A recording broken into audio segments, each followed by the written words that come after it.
pull your endorsement of Mark Robinson? I don't know the situation. That's right. Trump doesn't know the situation with Mark Robinson, the Republican gubernatorial candidate in North Carolina that he is close with and has been friends with for some time. So, fairest show in America will remind you who Mark Robinson is. Mark Robinson is an anti-abortion extremist who supports total bans without exception, described the LGBTQ+ community as filth, is a Christian nationalist who said there's no room in America for other religions, and recently was discovered to have called himself a black Nazi on the Nude Africa forums. And that last point is the most recent controversy for Robinson, which has led to some Republicans calling for him to drop out of the race. Trump knows the situation with Mark Robinson. He has for some time campaigned for him, advocated for him, endorsed him, and said this about him. Take a look. I think you're better than Martin Luther King. I think you are Martin Luther King ×2. And he looked at me and I wasn't sure, was he angry because that's a terrible thing to say, or was he complimented? I have never figured it out, but I'm telling you, he's one of, right? When I said that to you, you looked like, I don't know if I like that comment. You should like it because you are outstanding and you're gonna be the next governor, so that's gonna be very cool. Now, in response to Trump's comments, the Harris campaign issued a statement saying, it's impossible to believe that somehow Donald Trump missed the news about his hand-picked candidate for governor calling himself a Nazi. Trump has been to North Carolina twice since the news broke and is still standing by Robinson, even as the people who know Robinson best are abandoning him. New polling shows that Robinson is trailing his opponent, Josh Stein, by 17 points. But that's brutal. But many Republicans will look past Robinson's comments, his past, his controversies, everything. And Trump knows exactly the type of person who will help Robinson get potentially across the finish line. Take a look.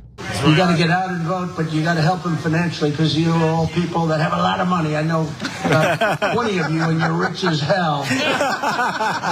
So anything you were going to do, it quadruple it. It doesn't mean it's just, you know.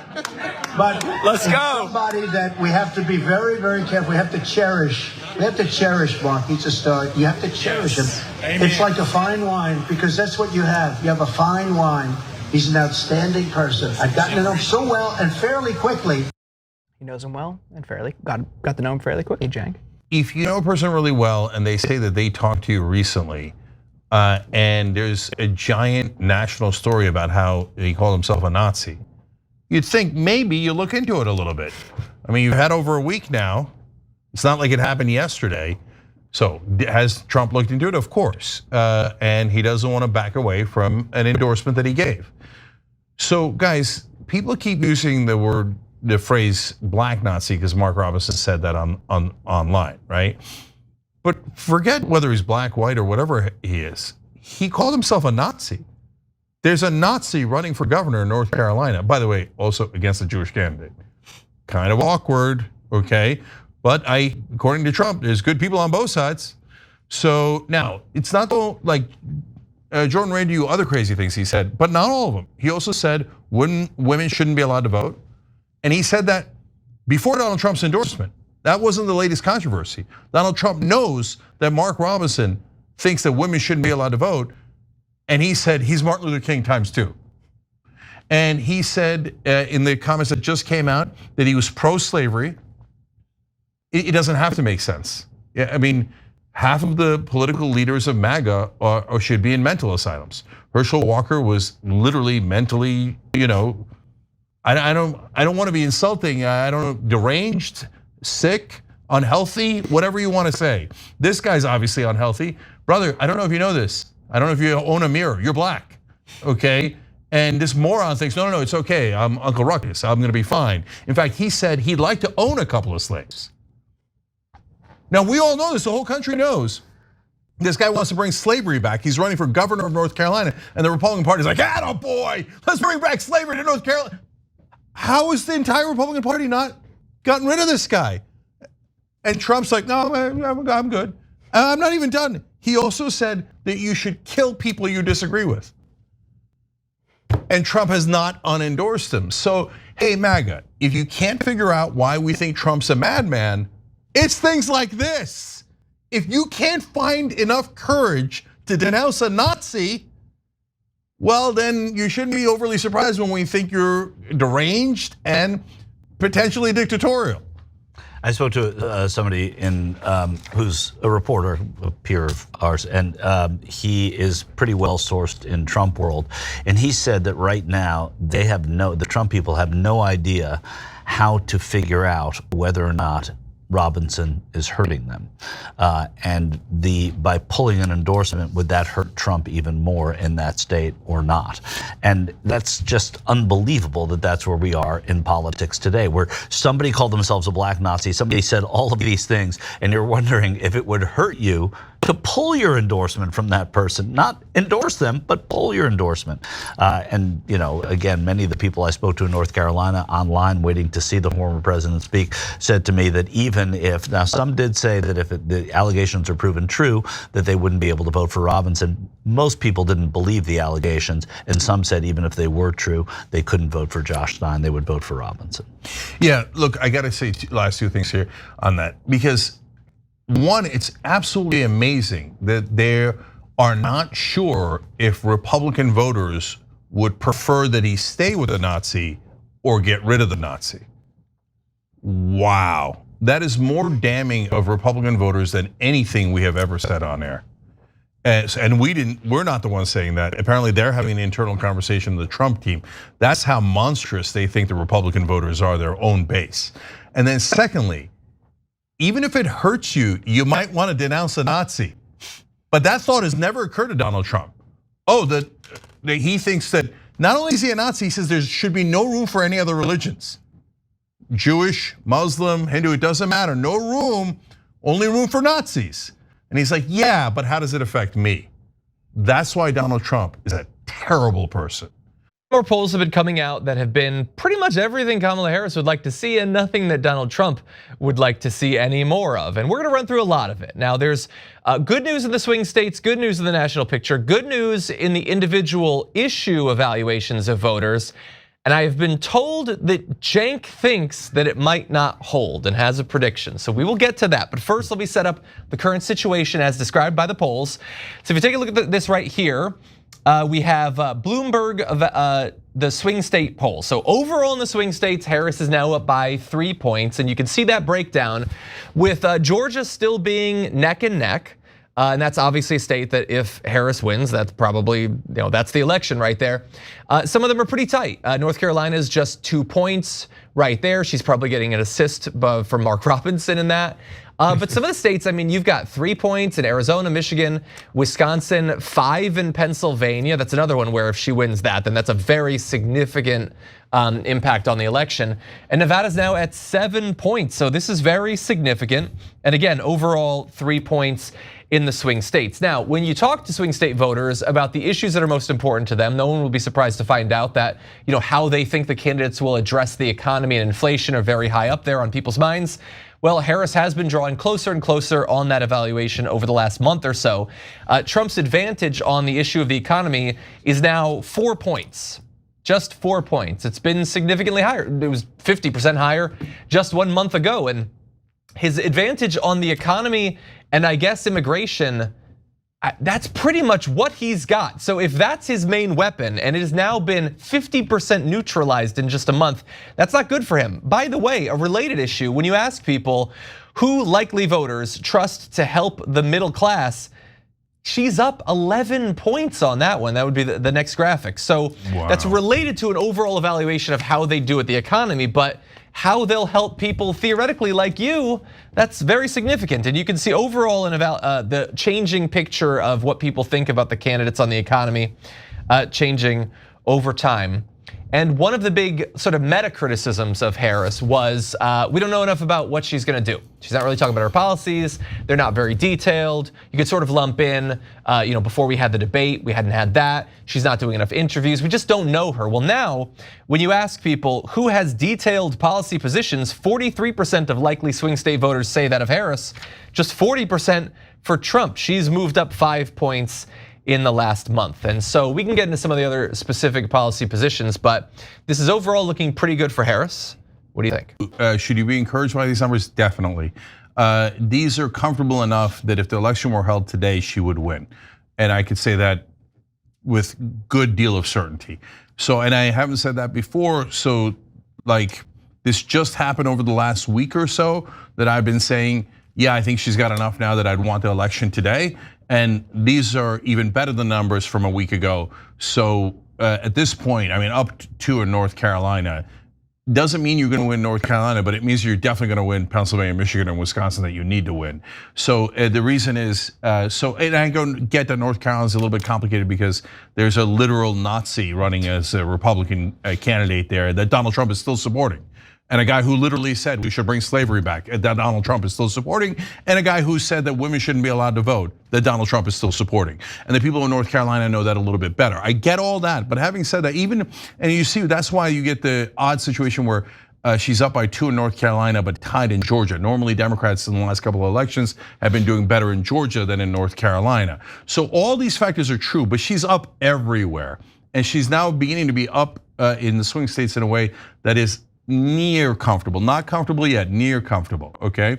Now, having said all that, I think this is her peak. I hope to God, as always, I mean, I've said this a billion times on the show, I hope to God I'm wrong, and that she just keeps on going and landslides them. And that's not impossible. It's the reason it's possible because Donald Trump is spiraling.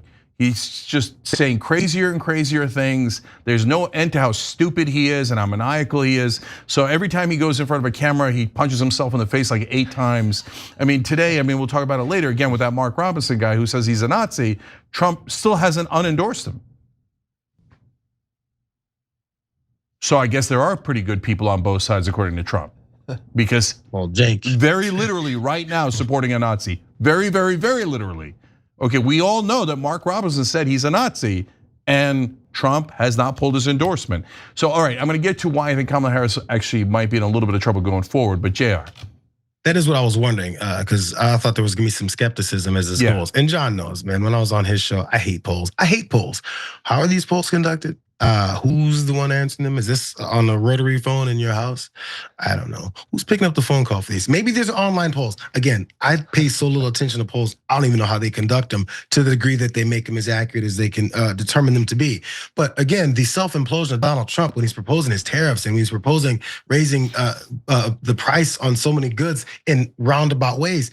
This man went and was speaking and directly threatened John Deere because, we're a capitalistic society and companies do things like lay off workers and move some offices and manufacturing plants to other countries to make more money without paying people for it. Weird how that works. How can you get mad at John Deere and have a full proposal of a 200% tariff on your goods you can bring into our country? So he's barking these things. So the question is he gonna keep barking, which I think will help the vice president, or will he stop barking and then people go back to the same old nonsense without really listening to what's being said, assumption that, I should trust Trump on the economy more than I trust anyone else. You don't have to put another name as the verses. Donald Trump is telling us exactly why, along with other people that people say they trust, like, economists, that he's looking to destroy the economy, but he doesn't care if he knows what he's talking about, because when has that ever stopped him from saying things?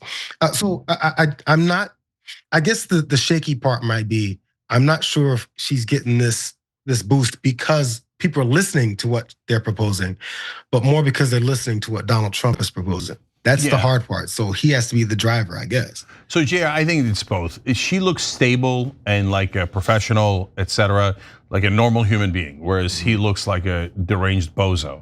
So, like, I know MAGA doesn't see it, but the rest of us see like him foaming at the mouth. And today he's like, I'm going to punish Google to the maximum if I'm in charge. Crazy, man. Because crazy. Google hates me. Google. All right, and he's threatening. I've always felt like Ask Jeeves was very unfair to me online. Oh yeah, and they deserve to be punished. Yahoo Messenger, I'm going to arrest them and put them in prison, and MySpace as well if I get in office. Okay, anyway, this guy says I'm in favor of freedom of speech, but I don't like Google's search algorithm, so I'm going to arrest people at Google. He also threatened to arrest Mark Zuckerberg because he's for freedom of speech and freedom. No, he's a lunatic. And so, anyways, look, so him being a lunatic is part of it. She looks professional. But two more positive things that I promised the turn on Kamala Harris. So number one, the fact that she is trusted by the middle class is huge, because Trump was winning the populist fight, right? He's a giant fake phony populist, but he was saying that he was a populist and he was winning that fight for the middle class. And then Kamala Harris came in, picked Tim Walz, the price gouging, all that economically populist proposals totally worked and got the middle class on her side. If you remember, for the first 2 to 4 weeks, we were saying she was running a perfect campaign and that her numbers would go up, and boom, we were right, and her numbers went up. And then one last thing that's a positive, on the policy stuff, I can't stand this nonsense talking point in media. Her policies aren't specific enough. No, she has a ton of policies and they're very specific. There's a bunch of places like healthcare where she doesn't have specific policies. That drives me crazy, we pointed out. But when you compare her to Trump's policies are like, drill baby drill. I asked you about housing, moron, right? Like he can't put 2 sentences together. So that buffoon doesn't know a single thing about policy. So what kind of absurd conversation are we having? Nevertheless, it's not who I'm going to vote for, it's who the American people are going to vote for. She's doing 3 things wrong. It went from a great campaign to right now, I think she's running a subpar campaign over the last 2 to 4 weeks, 2 to 3 weeks. So number one, not doing the interviews is so dumb. She does perfectly fine in the interviews. Tim Walz kicks ass in the interviews. Free Tim Walz, what are you doing? Yeah. We got the balls to the walls t-shirt. I can't even wear it. No, everybody's like, who's Tim Walz? Where are the balls? I mean, where are the walls? Where are the walls? Sorry, I meant walls. Yeah, so guys, so that's a terrible strategy, because then you're taking your 2 main players off the battlefield. It's like saying, I got a great idea for winning this game. I'm gonna take my star quarterback and running back out of the game. Why? They're the ones who are supposed to make the case for why they're the better candidates than the other side.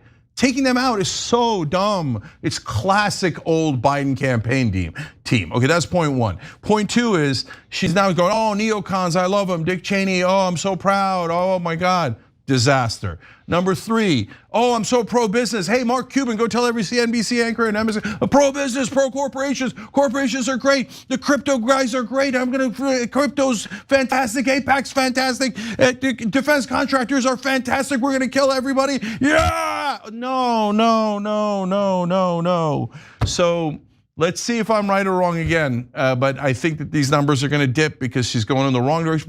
And the thing that frustrates me so much, guys, last thing on this, why? You were going in the right direction and you picked up massively in the polls. Why did you turn around for no reason at all? I know why. Go ahead, Jay. Why? So similarly, like they said, the reasons that Donald Trump chose JD Vance. Anyway, the reason they chose JD Vance because he's like, I'm high stepping to the end zone. I got 10 yards to go, and Joe Biden is passed out on the 50-yard line. So he's high stepping. I'll pick up this loser and head to the end zone.